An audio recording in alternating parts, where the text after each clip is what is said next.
I'm Blair Smith. This is my audience. Oh, that's a lamp. There's one. Hello. Can you see y'all? And 5.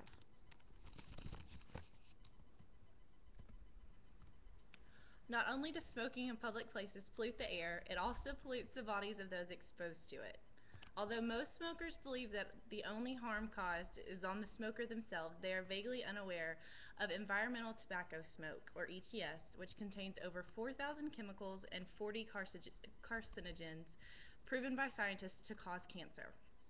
As one can tell, the effects of firsthand smoking are irreversible, such as increasing the risk of blood clotting and heart disease, not to mention lung cancer.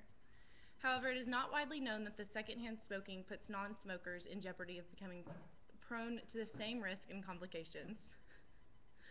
Throughout history, many social and political leaders have gone to drastic measures to try to ban smoking in public places, hoping to increase the well-being of the people in every nation. For example, starting back as far as 1590, Pope Urban VII sought to excommunicate any person who smoked or used tobacco products in front of the church. Trends to ban the public use of tobacco continued throughout many other foreign countries throughout the years, such as Austria, Berlin, and the first national ban was in Germany. However, no attempts to ban smoking were encouraged in the United States until the late 20th century.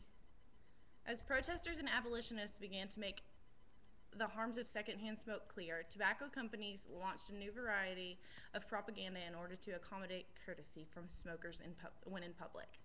Yet these ploys were only savage attempts to help from a decrease in revenue. Even with the nationwide awareness of the harmful effects of secondhand smoke, no national ban was ever fabricated. Instead, the majority of states, 35 of the 50, have created their own laws to ban smoking in communal places such as bars, restaurants, and the workplace.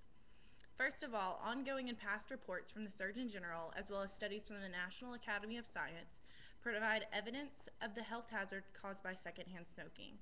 According to Wikipedia, research has generated evidence that secondhand smoke causes the same problems as direct smoking, including lung cancer, cardiovascular disease, and lung ailments such as emphysema, bronchitis, and asthma. Recent studies have shown that non-smokers who have a high blood pressure or cholesterol have an even greater risk than regular non-smokers to develop heart diseases due to ETS. Also, being exposed to ETS nearly doubles the chances of having a heart attack. Next, it has been proven that lifelong non-smoking partners with partners who have a 20 to 30% greater risk to develop lung cancers than two non-smoking partners have. Many non-smokers who work, live, or even are associated with smokers have a more potential to be threatened by the effects of smoking than non-smokers living in a non-polluted area. It has also been proven by the U.S. National Cancer Institute that secondhand smoke contains 69 carcinogens, many of which are in higher concentrations than mainstream smoke. Finally, by creating bans to smoke in public places, air quality has increased dramatically. The Center for Disease Control conducted an experiment in which the results proved that eliminating smoking in workplaces reduced the respirable suspended particle level in those establishments. Also, the ban of smoking in enclosed institutions led to a remarkable decrease in the amount of harmful toxins shown before the ban in both smoking and non-smoking employees. If no measurements were taken to ban smoking in public places, not only would there be major health problems among Americans, but major problems with the economy as well. Smoking causes the air to become polluted by releasing harmful toxins into the atmosphere that do more than damage the ozone layer than one could imagine. ETS acts as a toxic air contaminant that harms our planet's animals and daily lives. By not banning smoking in public places, the air around us will become polluted with toxins that make it harder to grow crops, therefore decreasing supply and bringing about shortages in the economy.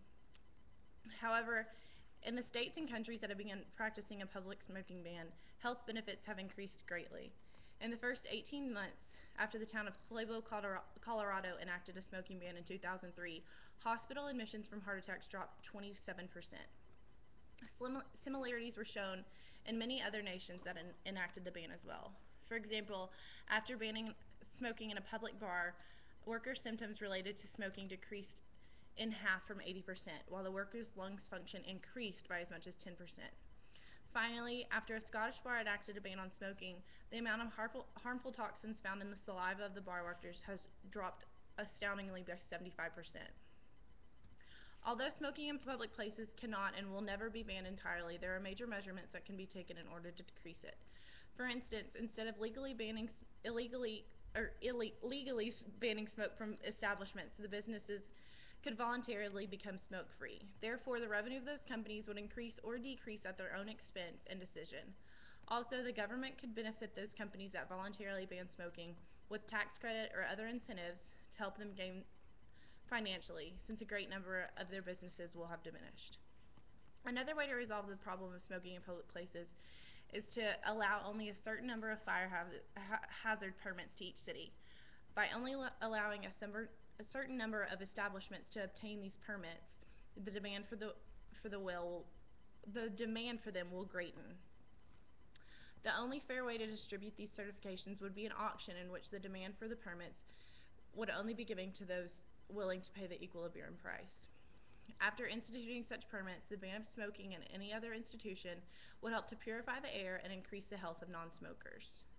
All in all, smoking in public places should be banned, or at least restricted to few places in order to improve the well-being of the citizens and economies of nations alike. Although the cost of banning smoking may be pricey to some people, the overall benefits outweigh those costs drastically.